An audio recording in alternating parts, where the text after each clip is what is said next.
የሩትዬ ፋሚሊ ሰላማችሁ ብዙ ትርፍ ይበልልኝ። እኔ ጋር ሁሉ ሰላም፣ ሁሉ መልካም ነው። እኔ ያለው ደህና ነኝ። እናንተ እንዴት አላችሁ? ያለንበት ስፍራ ሰላም ያደረገው እግዚአብሔር ይባረክ። ዛሬ የሩትዬ አክስት ያወረችው ነገር በጣም በእውነት እኔን አስከፍቶኛል። ምክንያቱም ምንድነው ኢፋ ማለት ለሩትዬ በጣም አጥንት ነው፣ በጣም አጥንት ነው። የምር ነው የሚላችሁ እውነት አጥንት ስላችሁ የሚወጋ ሳይሆን የተስተካከለ ቀኝ እጅ በቃ በምንም ምን ሁኔታ ማይሰብረው ትክክለኛ ትዳሯ እንዲመለስ ትክክለኛ ነገሯ እንዲመለስ እንትን የሚል ውድ ልጅ ነው። ይሄን ጥያቄ ግን ስታቀርበው በጣም አናዱኛል። እኔ በጣም እንደ ሰውኛ ከፍቶኛል። ኢፋ እንዲህ መባል የለበትም።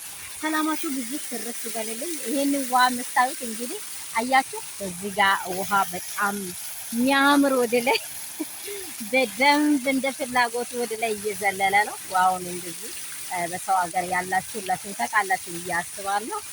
በጣም በቃ ዋውን ሲያየው እንዴት እንደምመስል አይታችሁ። ያው ቪዲዮን ቀረጻው ጥቁር ነው፣ ማብራት ትንሽ እንትን ስላለ እላችኋለሁ።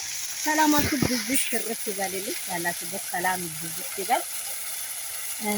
ኢፋዬን መንካትሽ በጣም ስህተት ነው። ኢፋዬ መነካት የለበትም። ለሩትዬ በጣም መልካም ሰው ነው። ለሩትዬ ብዙ ነገር የሚረዳ ብዙ ነገር የሚያግዝ ሰው ነው እልሻለሁማ። ይሄ ኦዲየንሶች ሁላችሁ እንደዚህ መልስ መሆን አለባችሁ።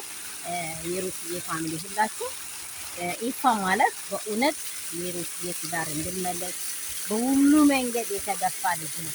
አብርሃም ራሱ እስከሚሄደው ድረስ የሚታገል ልጅ ስለሆነ ኢፋ በጣም ምርጥ ሰው ነው እላለሁ። በእኔ በኩል እናንተ ጋርስ ምን እንደምትሉ አላውቅም። እኔ በእውነት በዚህ ኬዝ ኢፋ መነካት የለበትም ብዬ ነው የሚያስበው። እንግዲህ ያላችሁበት ስፍራ ሰላማችሁ ብዙ ትርፍ ይበልልኝ። ይህን ቪዲዮ ላይክ፣ ሼር፣ ሰብስክራይብ አድርጉ። ወደሚወዳችሁ የሚያከብራችሁ የኔ ውዶች፣ ስለ ጥራቱ ሶሪ ብያችኋለሁ። መምቻው ነው እንግዲህ አይታችኋል።